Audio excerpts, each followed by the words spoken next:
ओम शांति। 20/4/2022 के साकार अनमोल मधुर महावाक्य हैं। मीठे बच्चे, जो खुशी खुद को मिली है वह सबको देनी है। तुम्हें सुख शांति बांटने का धंधा करना है।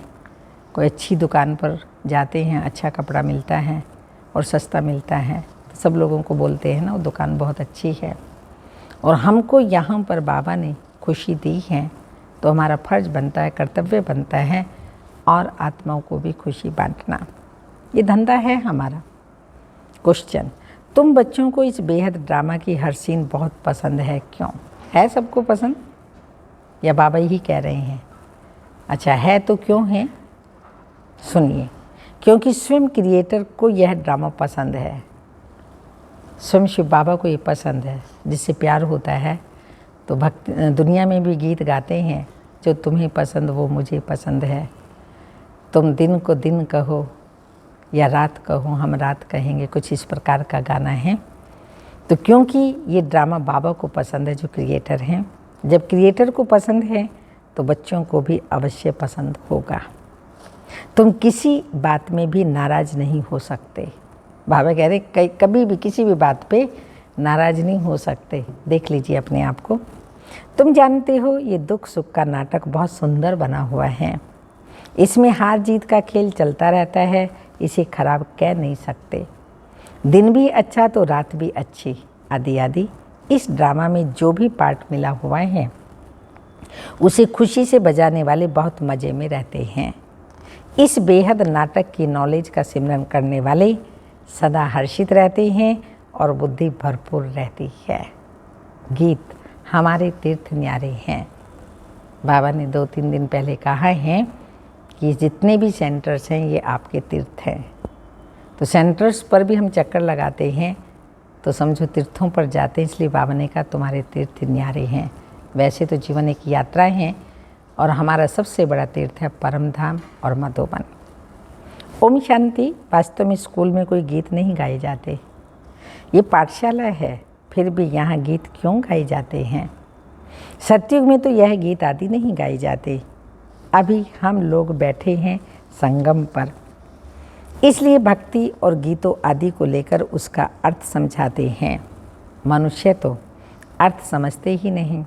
हम अभी न यहाँ के न वहाँ के हैं, बीच में बैठे हैं तो इनका थोड़ा आधार लेते हैं गीतों आदि का। उनका भी अर्थ बाबा समझाते हैं, यथार्थ अर्थ बताते हैं। बच्चों को ज्ञान और भक्ति का राज तो समझाया गया है। इस समय तुम ज्ञान सुन रहे हो। भविष्य के लिए पुरुषार्थ कर कोई प्रारब्ध बनावे, ऐसा कोई मनुष्य नहीं है। तो पुरुषार्थ करते हो तुम भविष्य नई दुनिया के लिए। मनुष्य दान पुण्य आदि करते हैं दूसरे जन्म के लिए। वह है भक्ति और यह है ज्ञान। कोई कहते भी हैं ज्ञान, भक्ति और वैराग्य। सन्यासियों का है हद का वैराग्य और तुम्हारा है बेहद का वैराग्य। जो लोग घर बार से वैराग्य दिलाते हैं, दुनिया से नहीं, वह यह जानते ही नहीं कि तमो प्रधान जर्जरीभूत सृष्टि है, इनका विनाश होना है। क्योंकि कल्प की आयु बड़ी लंबी बना दी है। अब बाप बैठ समझाते हैं, बुद्धि भी कहती है ये बात तो बिल्कुल ही ठीक है। मुख्य बात है पवित्रता की, जिसके लिए वह घर बार छोड़ते हैं। तुम सारी पुरानी दुनिया को बुद्धि से भूल जाते हो, पवित्र बनते हो। पवित्र दुनिया में जाने के लिए, किस लिए पवित्र बनते हैं? पवित्र दुनिया में जाने के लिए। तुम्हारी यात्रा बुद्धि की है, कर्म इंद्रियों से कहाँ जाना नहीं है। तुम्हारा शारीरिक कुछ भी नहीं चलता। अभी हम रूहानी बाप के पास जाते हैं, वह जिस्मानी यात्राएं तो अनेक हैं। हम जब यात्रा पर जाते हैं परम धाम में तो शारीरिक कुछ भी हमारे साथ नहीं चलता। अभी तुम रूहानी बाप के पास जाते हो, वो जिस्मानी यात्राएं तो अनेक हैं। कब कहाँ जाएंगे, कब कहाँ, तुम्हारी बुद्धि एक तरफ ही है। इसको अव्यभिचारी भक्ति कहीं तो भी हो सकता है। तुम एक को याद करते हो, उन सब की भक्ति है व्यभिचारी। अनेकों को याद करते हैं तुम्हारी यह अव्यभिचारी रूहानी यात्रा, जिसमें हम जा रहे हैं वापिस अपने घर। वो लोग निर्वाण धाम को घर भी नहीं समझेंगे, कहते हैं पार निर्वाण गया। तुम जानते हो वहाँ हम आत्माएं बाबा के साथ रहती हैं। अभी बाबा हमको लेने के लिए आए हैं। वह समझते हैं हम सब ईश्वर के रूप हैं। कितने शास्त्र आदि पढ़ते हैं, यहाँ तुमको वह कुछ भी नहीं सिखाया जाता। तुमको तो इन कर्म कांड का भी, जो भी भक्ति मार्ग में कर्म कांड करते हैं उनका भी संन्यास कराया जाता है। यह सब भक्ति के कर्म कांड हैं, जैसे प्रभु की गतमत न्यारी है। पहले पहले तुमको अलफ सिखाते हैं। बाप खुद ही दलाल बन करके आते हैं, गाते भी हैं, परंतु समझते नहीं हैं। तुमको कोई भक्ति से घृणा नहीं है, कोई से भी घृणा नहीं आती, जबकि जानते हैं कि ड्रामा बना हुआ है। हाँ, समझाते ज़रूर हैं कि इस पुरानी छीछी दुनिया को छोड़ना है, वापस जाना है। जब भक्ति में थे तो भक्ति से प्यार था, गीत आदि सुनने से मौज आती थी। अब समझते हैं वह तो कोई काम के नहीं थे, सुनने में कोई हर्जा नहीं है, परंतु जानते हैं यह भी भक्ति की एक्ट है। हमारा अब उनसे बुद्धियोग टूट गया, ज्ञान से जुट गया। ज्ञान और भक्ति दोनों को तुम जानते हो। मनुष्यों को जब तक ज्ञान ना मिले तो भक्ति को ही बहुत अच्छा समझते हैं। हम जन्म जन्मांतर भक्ति करते आए, भक्ति से स्नेह बढ़ गया।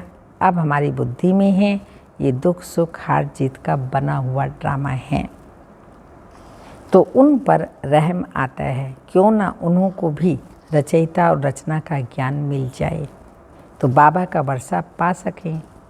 जो खुशी अपने को मिली है वो दूसरों को देनी चाहिए। विदेश में बिजनेस करने जाने वाले जब देखते हैं फलानी जगह धंधा अच्छा चलता है, तो अपने मित्र संबंधियों को भी राय देते हैं कि फलानी जगह चलो, वहाँ कमाई बहुत अच्छी होगी। तो तुम जानते हो इस रावण राज्य में दुख ही दुख है। मनुष्यों को यह मालूम नहीं है ज्ञान क्या चीज़ है। साधु संत भी नहीं जानते इस ज्ञान से स्वराज्य मिलता है। पूछते हैं इस ज्ञान से क्या प्राप्ति होती है, तो लिखा जाता है शांति और सुख दोनों मिलते हैं। सो भी अविनाशी अखंड है, विनाश होने वाला नहीं है, सदा रहने वाला है 21 जन्मों के लिए। तो बाबा कहते अविनाशी मिलता है। किसको सुख शांति का धंधा हाथ आ जाता है तो फिर उसमें ही लग पड़ते हैं। हाँ, जिस्मानी सर्विस भी कुछ समय के लिए करनी पड़ती है।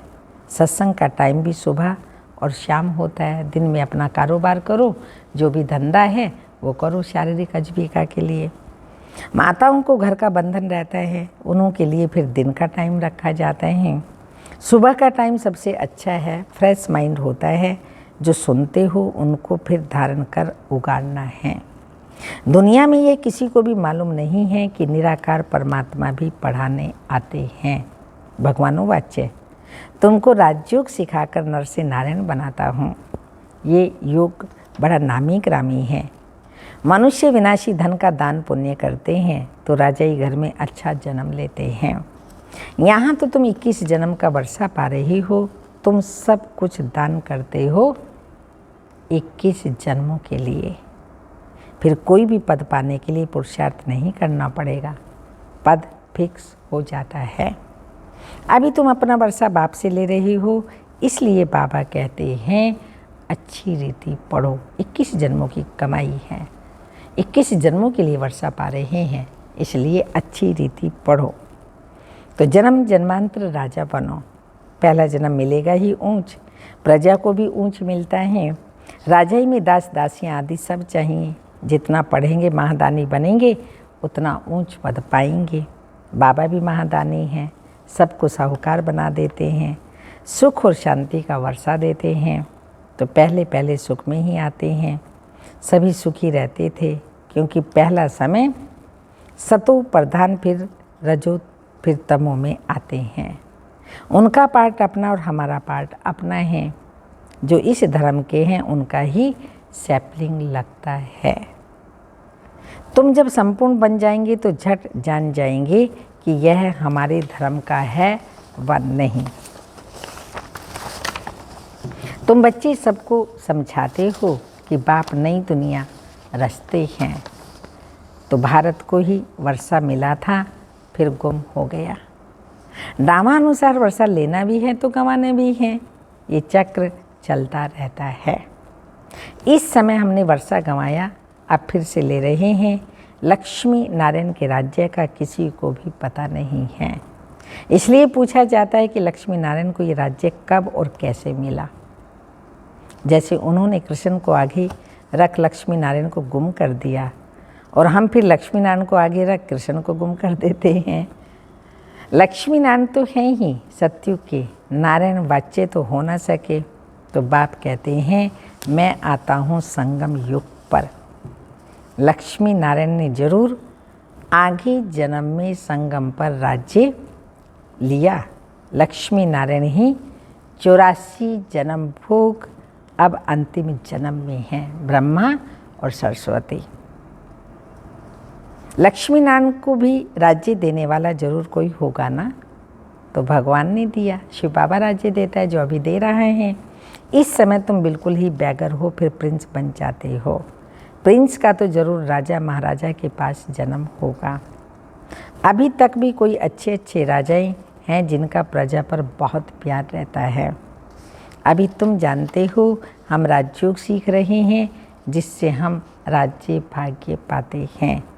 हमको ये निश्चय है, क्योंकि यह अनादि ड्रामा है, हार जीत का खेल है। जो होता है वो ठीक है।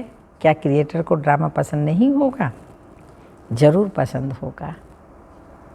तो क्रिएटर के बच्चों को भी पसंद होगा। हम घृणा कोई से नहीं कर सकते। ये तो समझते हैं भक्ति का भी ड्रामा में पार्ट है। ड्रामा सारा अच्छा है, बुरा ड्रामा क्यों कहेंगे? तो ड्रामा का राज बुद्धि में है ना, जो तुमको समझाते हैं। अभी भक्ति का पाठ पूरा होता है, अब पुरुषार्थ कर बाप से वर्षा लेना है। बाप कहते हैं ये सब आसुरी संप्रदाय हैं, इसमें घृणा की तो बात ही नहीं है। ईश्वरीय संप्रदाय और आसुरी संप्रदाय का तो खेल है। वह कोई अपने को दुखी समझते थोड़ी हैं, भक्ति करते रहते हैं और समझते हैं एक दिन भगवान आकर भक्ति का फल देगा। घर बैठे कोई ना कोई रूप में भगवान आकर के मिलेगा। और सन्यासी लोग समझते हैं हम आप ही चले जाएंगे निर्वाण धाम। अपने पुरुषार्थ से तत्व के साथ योग लगाते हैं और समझते हैं हम लीन हो जाएंगे। दुनिया में अनेक मत हैं, बाबा आकर एक मत बनाते हैं, समझाते हैं ये ड्रामा अनादि बना हुआ है, बहुत ही सुंदर नाटक बना हुआ है। ड्रामा में दुख सुख का पार्ट नोंदा हुआ है। एक ही एक सीन चलती रही, ये तो अच्छा नहीं लगेगा ना। तो 5000 वर्ष का ड्रामा है, आधा इसमें सुख है और आधा दुख है। तो ये दुख सुख का खेल बना हुआ है, इसमें दुख सुख का पार्ट नोंदा हुआ है, जिसे देख बहुत खुशी होती है। ये बेहद का खेल बड़ा फाइन बना हुआ है। सो तो सबको पसंद ही आना चाहिए। दिन भी अच्छा तो रात भी अच्छी, तो खेल है ना। जानते हैं अब रात पूरी होनी है, हमको दिन में जाकर ऊंच पद पाना है। नाराज क्या होंगे? ड्रामा में जो पार्ट मिला हुआ है वह तो बजाना ही है। बहुत अच्छा ड्रामा है, इसको खराब कह नहीं सकते। ये खेल कब बंद होता ही नहीं, बहुत फर्स्ट क्लास खेल है।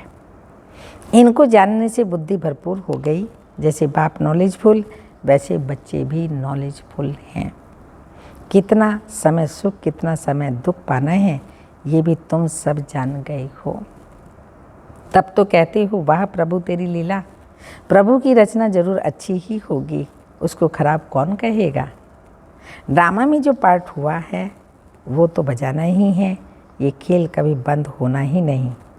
इनको जानने से मज़ा ही मज़ा है। भक्ति में सतयुगी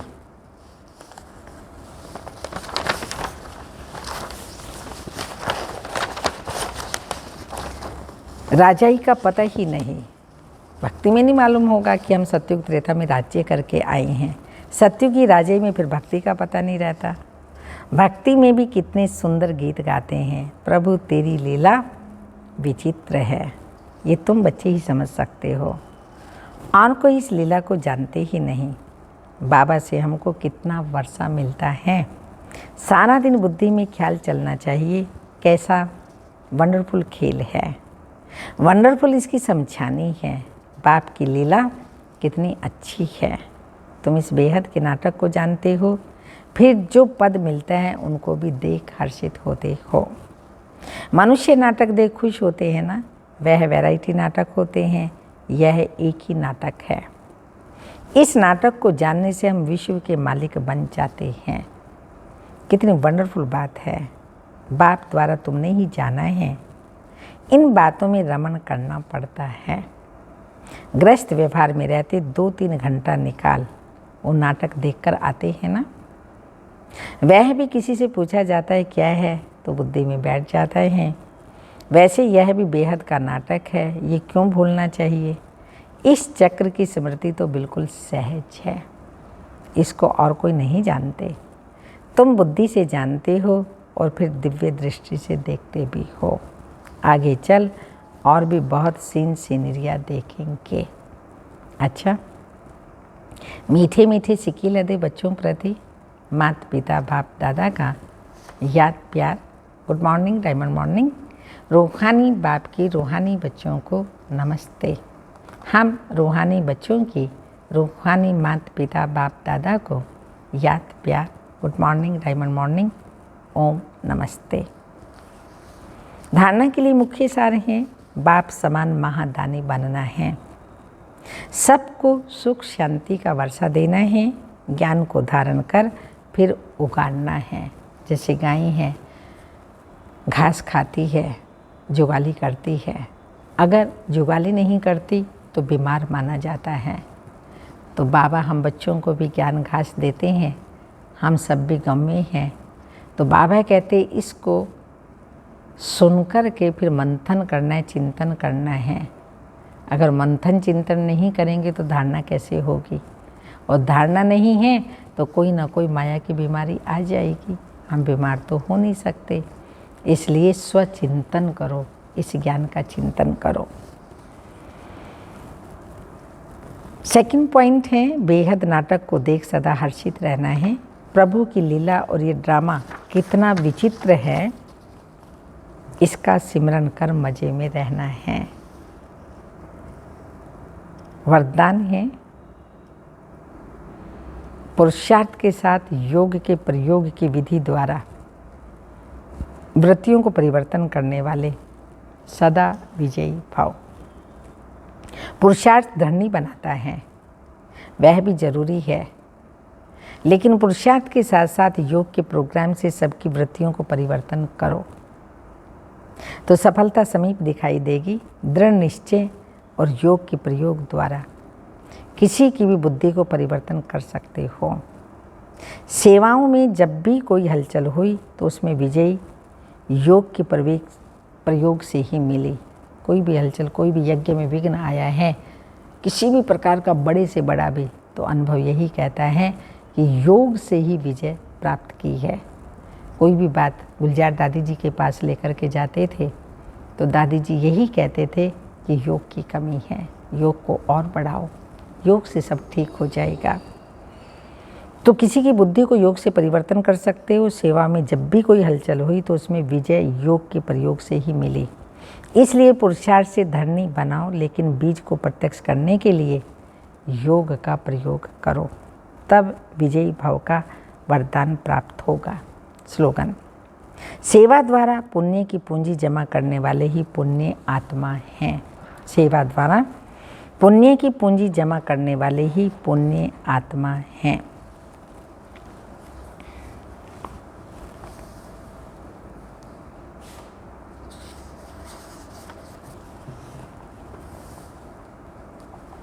आज के अमृत वेले की पॉइंट है,